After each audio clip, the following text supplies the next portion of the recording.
요한계시록 4장 5절에서 11절 말씀. 보좌로부터 번개와 음성과 우레소리가 나고 보좌 앞에 켠 등불 7이 있으니 이는 하나님의 7 영이라. 보좌 앞에 수정과 같은 유리 바다가 있고 보좌 가운데와 보좌 주위에 4 생물이 있는데 앞뒤에 눈들이 가득하더라. 그 첫째 생물은 사자 같고 그 둘째 생물은 송아지 같고 그 셋째 생물은 얼굴이 사람 같고 그 넷째 생물은 날아가는 독수리 같은데 4 생물들은 각각 6 날개를 가졌고 그 안과 주위에는 눈들이 가득하더라. 그들이 밤낮 쉬지 않고 이르기를 거룩하다 거룩하다 거룩하다 주 하나님 곧 전능하신 이여 전에도 계셨고 이제도 계시고 장차 오실 이시라 하고 그 생물들이 보좌에 앉으사 세세토록 살아계시는 이에게 영광과 존귀와 감사를 돌릴 때에 24장로들이 보좌에 앉으신 그 앞에 엎드려 세세토록 살아계시는 이에게 경배하고 자기의 관을 보좌 앞에 드리며 이르되 우리 주 하나님이여 영광과 존귀와 권능을 받으시는 것이 합당하오니 주께서 만물을 지으신지라 만물이 주의 뜻대로 있었고 또 지으심을 받았나이다 하더라. 아멘.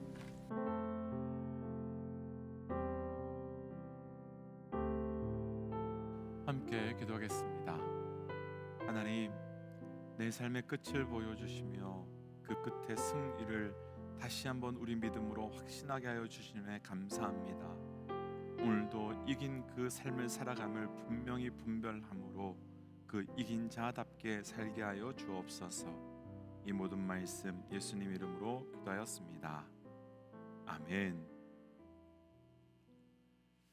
할렐루야.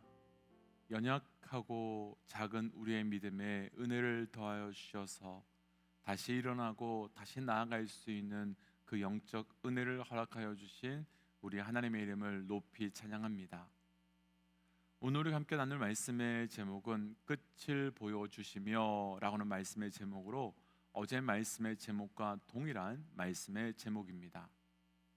어제 말씀에서 우리가 이미 나누었지만 어제 말씀은 4장에서의 그 전체적인 부분을 나누었고 오늘 말씀은 4장에서의 구체적인 사건들을 묵상하면서 하나님께서 왜 요한에게 이 말씀을 주셨고 또 요한을 통해서 그 시대의 교회와 성도들에게 그리고 지금의 이 시대를 살아가고 있는 우리 교회와 우리 성도들에게는 어떤 말씀을 주시기를 그래서 끝까지 나아가기를 원하시는지를 함께 묵상하고 하나님께서 보여주시는 이미 이루어지는 그 끝을 통해 온전히 시작되며 온전히 걸어가며 온전히 나아가는 영적 은혜가 우리 모두에게 있으시기를 주의 이름으로 축복하며 도전합니다.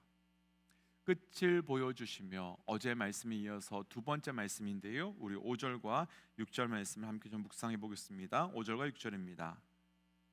보좌로부터 번개와 음성과 우레소리가 나고 보좌 앞에 켠 등불 7이 있으니 이는 하나님의 7 영이라. 보좌 앞에 수종과 같은 유리 바다가 있고 보좌 가운데 보좌 주위에 4 생물이 있는데 앞뒤에 눈들이 가득하더라. 아멘. 요한계시록은 말세의 시기를 살아가고 있는 사람들을 향해서, 그러니까 말세의 시기를 산다고 하는 것은 요한의 시대는 지금 우리 시대나 다름없이 그 말세의 시기, 종말을 기다리고 있는 시대를 살아가고 있는 사람들에게 1절 말씀의 시작에서 우리가 어제 보았던 것처럼 이 일 후에 라고는 말씀으로 1장부터 3장까지 나눈 사건 이후에 일어나는 그 어떤 사건이 있게 될 것이다 라고 말씀해 주셨습니다. 그런데 처음 하신 말씀이 이리로 올라오라 라고 하는 말씀이었습니다. 그렇다면 이리로 올라오라라고 하신 이곳은 그곳은 어디겠습니까? 이리로 올라오라 라고 하신 곳은 단순하게 생각하면 어떤 공간, 어떤 위치일 수도 있지만 조금만 더 생각해 본다면 사실은 이리로 올라오라 라고 하신 곳은 바로 우리의 미래임을 알 수 있습니다. 왜냐하면 하나님께서 이리로 올라오라 라고 하신 이후에 하나님께서는 지금 일어나고 있는 그 일 이후에, 지금 우리에게 있는 이 이후에 앞으로 어떤 일들이 일어나게 될지를 보여주는 말씀이기에, 그리고 올라가서 미래에 어떤 일이 일어나고 있는지를 보게 되기에 그 이리로 올라오라라고 한 것은 단순하게 어떤 위치, 공간이 아니라 과거, 현재, 그것도 아니고 바로 앞으로 일어날 미래, 그 어떤 앞으로 일어날 사건으로 올라오라라고 하시는 그 시기를, 때를 말하고 있는 것입니다. 그렇다면 과연 그 미래는 어떤 곳이겠습니까? 그 미래는 예수 그리스도께서 재림하시고 모든 것이 다 끝난 그때로 지금 현재 교회 가운데 계신 그 주님에 대한 말씀을 끝나고 난 이후에, 그리고 이 끝이 정말로 최후 심판이 있을 그 예수 그리스도께서 오실 그때 그 즈음으로 지금 하나님이 요한을 데리고 올라가신 것입니다. 그러나 그때는 단순하게 미래만을 의미하는 것은 아닙니다. 왜냐하면 예수님께서 다시 이 땅에 오셔서 모든 것을 다 마치신 그때는 교회와 이 땅의 역사가 끝나는 날이며 결론을 맺는 날이기 때문입니다. 그러니까 지금 하나님께서는 고통받고 고난받고 있었던 요한을 데리고 올라가셔서 말세의 끝, 곧 모든 것이 결론이 난 그때에 예수님이 재림하신 전후에 바로 그때에 하늘에서 땅에서 어떤 일이 일어나고 있는지를 펼쳐주는 말씀이 바로 4장 이후의 말씀으로 펼쳐지게 되는 것입니다. 그에 대해서 가장 먼저 우리가 조금 전에 읽었던 5절 말씀을 다시 한번 보시면, 하나님 보좌가 있고 그 보좌 앞에 번개와 음성과 우레소리가 나고 보좌 앞에는 7영이 있다라고 말하고 있습니다. 우리가 이미 말씀에서 나누었지만 여기서 말씀하고 있는 그 7영은 바로 성령님을 의미하지요. 성령님께서 그 보좌 앞에 있다라고 말씀하시는 것이고요. 또 6절에 보시면 수정과 같은 유리가 있고 그 보좌 주위에 4생물이 있는데 앞뒤에 눈들이 가득하더라 라고 되어 있습니다. 자, 그럼 하나님께서는 왜 가장 먼저 이런 모양, 이런 모습으로 그 사도 요한을 데리고 올라가서 보여주시는 것일까요? 과연 지금 보고 있는 것은 무엇을 보여주고 있는 것은 무엇을 의미하고 있는 걸까요? 우리가 오래전에 나누었지만 성전에 대한 말씀을 한번 생각해 보고 싶습니다. 하나님께서는 하나의 백성들에게 성막이라는 것을 짓게 하셨고 그 성전은, 그 성막은 아무렇게나 짓게 하신 것이 아니었습니다. 그 성막과 성전은 바로 하늘의 성전을 모양으로 주신 모형입니다. 그래서 이 땅의 성전은 성전 문을 열고 들어가면 놋제단이 있고 그리고 놋바다가 있었습니다. 우리가 과거에 나누었지만 이 놋바다 안에는 물을 담아 놓고 그 큰 그릇 안에 우리를 비추는, 우리의 죄를 비추는 역할을 했었고, 그리고 이후에 성전에 들어가면 죄를 깨닫고 돌이키는 그 기능을 하고 있었죠. 그렇게 안뜰을 지나서 성소로 들어가게 되면 성소 안에는 성령을 상징하는 등불이 있었고 그 위에는 천사를 상징하는 수가 놓여져 있습니다. 그리고 그 휘장을 열고 들어가면 지성소가 있고 지성소 안에는 법궤가 있고 법궤 위에는 천사가 이렇게 둘러싸고 있고 그 안에는 하나님의 임재가 나타나는 하나님의 보좌를 상징하는 시온좌라고 하는 것이 있었습니다. 조금 간단하게 이렇게 설명드리지만 지금 요한은요 무엇을 보고 있는가 하면 이 땅에 있었던 성전이 완성된 모습을 요한이 보고 있는 겁니다. 성막에서 사람이 지성소까지 가게 되려면 놋제단과 놋바다를 지나서 성소를 지나서 하나님의 임재가 있는 지성소까지 가듯이 요한은 지금 4장에서 보고 있는 모든 것은 하나하나가 이 땅의 모형으로 지어지고 만들어졌던 그 성전이 실제로 완성되어 있고 실제로 존재하고 있는 것을 보고 있는 겁니다. 그러니까 하나님께서는 이 땅에서의 그 모형이 모형으로 끝나는 것이 아니라 완전히 성취되고 완전히 완성된 것을 보여주고 계신 겁니다. 그리고 하나님께서는 완성된 하늘의 성전에 누가 있는지를 또 보여주는 말씀이 등장하는데요. 하나 좀 가볼게요. 4절 말씀 함께 좀 읽어보겠습니다. 4절입니다.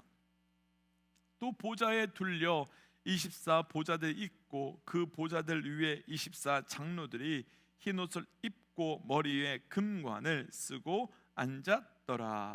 아멘. 그 성전의 보좌의 24 장로들이 흰 옷을 입고 머리에 금관을 쓰고 있다라고 말하고 있습니다. 사실 이 4절의 말씀은 하나님께서 우리에게 보여주신 이 땅의 성막의 모습과는 조금 다른 모습입니다. 그러니까 이 땅의 성막에는요 24 장로들이 없었는데 하늘에 완성된 성막에는 24 장로들이 있는 겁니다. 그렇다면 이 24 장로들은 누구를 의미하는 것이겠습니까? 이것에 대해서 여러 가지 의견들이 있지만 주로 되는 의견은 구약 성경의 제사장들이 24 반차로 나뉘어졌었고 그를 통해 하나님의 성전을 섬겼는데 그들을 말한다라고 해석하기도 하고, 또 다른 해석은 구약의 12지파의 대표와 신약의 12사도의 대표를 상징한다라고 해서 결론적으로 이 24 장로는 바로 하나님께 구원받은 백성들을 상징하는 것으로 보고 있습니다. 사실 하늘 성전에 대한 예언은 에스겔과 다니엘서도 동일하게 등장합니다.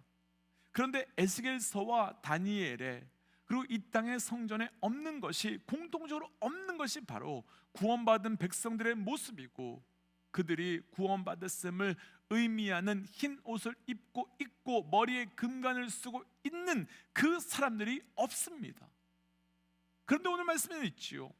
뿐만 아니라 오늘 본문 9절과 10절 말씀 보시면 구원받은 백성을 상징하는 24 장로들 뿐만 아니라 만물의 생물까지도 하나님을 영원토록 감사와 찬양을 올려드림을 보게 됩니다. 곧 이 땅의 마지막 날, 그리고 이 땅의 결론이 나오는 그 날, 이렇게 될 거야 라고 설명해주고 보여주고 우리에게 말씀하고 있는 것이지요. 그렇다면 우리는 여기서 질문해 볼 수밖에 없습니다. 왜 하나님께서는 이 모습을 보여주고 계시는 걸까요? 특별히 지금 믿음으로 인해 고난과 고통 가운데 있는 이들에게 왜 이런 모습을 보여주고 계신 것이겠습니까? 첫 번째 이유는 이 모습을 통해서 하나님께서 우리에게 보여주고 싶어하는 것은 바로 무엇인가 하면, 하나님이 자신의 계획대로 역사하셨고 지금도 역사하고 계시고, 그리고 앞으로 남아있는 모든 심판의 역사 또한 하나님께서 하실 것이라고 하는, 하나님께서 완성하실 것이라고 하는 그 모습을, 이 모습을 통해서 보여주고 있는 것입니다. 지금 상황으로 볼 때는, 환경으로 볼 때는 사단이 득세하는 것 같고 세상이 이기는 것처럼 보이고 교회가 망하는 것처럼 보이는데, 그런데 하늘을 보니까 하나님이 보좌에 앉으셔서 하나님의 계획대로 하나님께서 다스리고 계시고 그것이 이루어져 있음을 말씀하고 있는 것이지요. 그러니까 하나님께서 앞으로 남아있는 것 또한 완전하게 이루실 것을 보여주고 있는 것입니다. 지금 이 하늘의 풍경은 하나님의 다스림과 그리고 그분의 영광 받으심과 그리고 앞으로 심판하시고 지금까지 심판하셨던 모든 것들이 오직 하나님의 계획대로 되고 있음을 말씀하고 보여주고 증거하고 있는 것입니다. 또 두 번째 이 모습을 보여주시는 이유는 하나님이 자신의 계획대로 모든 역사를 또 주관하고 계시고 주관하셨을 뿐만 아니라 하나님이 교회에게 하셨던 모든 약속들이 이루어졌고 이루어지고 있고 앞으로도 남아있는 그 약속은 반드시 이루어질 것이다라는 것을 미리 보여주고 계신 겁니다. 그럼 왜 이런 것을 보여주신 것이겠습니까? 결론으로 이야기한다면 한마디입니다. 낙심하지 마, 포기하지 마, 무너지지 마 라고 말씀하시는 것이지요. 왜냐하면 하나님께서 통치하고 계시고 하나님의 약속대로 될 것이기 때문입니다. 어제 말씀에서도 잠시 나누었지만 2002년 월드컵은 우리 한국 축구의 16강가에서 아주 기적과 같은 사건이 일어났는데 바로 이탈리아와 경기에서 이긴 사건이었습니다. 그런데 당시만 해도 기존까지는 운이 좋았지만 이탈리아는 이길 수 없을 거라고 하는 분위기가 팽배했습니다. 그러면서 당일 경기가 시작되자마자 이탈리아 선수들은 대단했고, 전반전이 시작되지 얼마 되지 않아서 한 이탈리아 선수가 골을 먼저 넣게 되었습니다. 그때 저는 학교에서 친구 전사님들과 학교 채플에서 아주 큰 화면으로 보고 있었었는데, 그 순간 그 골을 먹히는 걸 보면서 아유 졌다라는 생각을 하고 그냥 볼 필요 없겠다 하고 나왔었습니다. 그런데 다들 아시는 것처럼 경기는 기적과 같은 일이 일어났는데 한국이 이탈리아에게 2대1로 이겼고, 그 승리로 인해서 한국은 정말 모든 것이 떠들썩했었습니다. 왜냐하면 말이 안 되는 일이 일어났기 때문이지요. 그 이야기를 듣고요, 재방송을 제가 다시 한번 보는데 저는 조마조마한 마음으로 본 것이 아니었습니다. 그때 다시 보면서 제 머릿속에서 계속 맴돌았던 질문 중에 한 가지는, 도대체 어떻게 이긴 거야? 도대체 언제 이기게 된 거야? 도대체 누가 골을 넣게 된 거야? 라고 하는 마음으로 보았습니다. 자, 그럼 이 관점으로 오늘 말씀으로 다시 돌아와 보지요. 요한이 볼 때 지금 현재는 너무 힘들고 어려운데도 도대체 하나님께서는 교회와 성도들을 어떻게 이기게 하신 거야? 내 교회와 내 성도들을 이기게 하셨는데 누구를 통해서 이기게 하신 거야?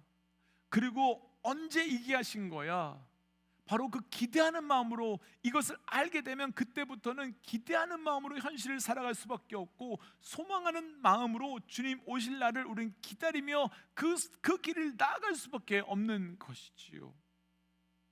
그러니까 하나님께서는 요한을 통해 재난 가운데, 고통 가운데 있는 이스라엘 백성들과 하나님 백성들 향해서 지금 현재 주님은 교회에 계신다라는 말씀으로 우리를 위로하셨고 일으키셨고, 이제는 조금 더 적극적으로 그 우리 주님이 재림하실 그 즈음에 일어나는, 하늘에서 일어나는 모든 사건을 우리에게 미리 보여주심으로 주님은 우리에게 낭망하지 말고 포기하지 말고 일어나서 끝까지 나아가고 또한 기대를 가지고 살아가도록 말씀하신 것입니다. 믿음의 동역자 여러분, 믿음 지켜가는 것 어렵고 힘들지만 지금 우리가 살아가며 붙들 것은 정말 그분이 오시는가가 아니라 그분이 어떻게 역사하셨지? 그분이 어떻게 승리하셨지? 그분이 어떻게 일하셨지를 보는 마음으로, 이미 끝난 승리한 경기를 보는 마음으로 살아가면 되는 겁니다. 때문에 오늘도 내일도 우리 하나님께서 이루실 일들을 기대하면서 한 걸음 한 걸음 그 은혜로 나아가는 내가 있기를 주의 이름으로 축복합니다. 그래서 이 시간 말씀을 기억하며 이렇게 기도하고 싶습니다. 하나님, 내 믿음에 의심으로 살아가는 믿음이 아니라 확신과 소망과 기대함으로 살아가는 믿음이 되게 하여 주옵소서. 이미 이긴 것을 믿는 믿음 허락하여 주옵소서라고 함께 기도하겠습니다. 함께 기도할까요? 하나님, 오늘 주셨던 말씀 붙들고 기도하며 나아갑니다. 아버지, 오늘 주셨던 이 말씀 앞에 이미 우리를 이기게 하셨고 승리하게 하신 그 말씀의 놀라운 능력이 우리의 삶 가운데 증거되고 나아갈 수 있도록 주님 함께 하여 주시옵소서. 하나님, 이겼습니다. 이미 이겼습니다.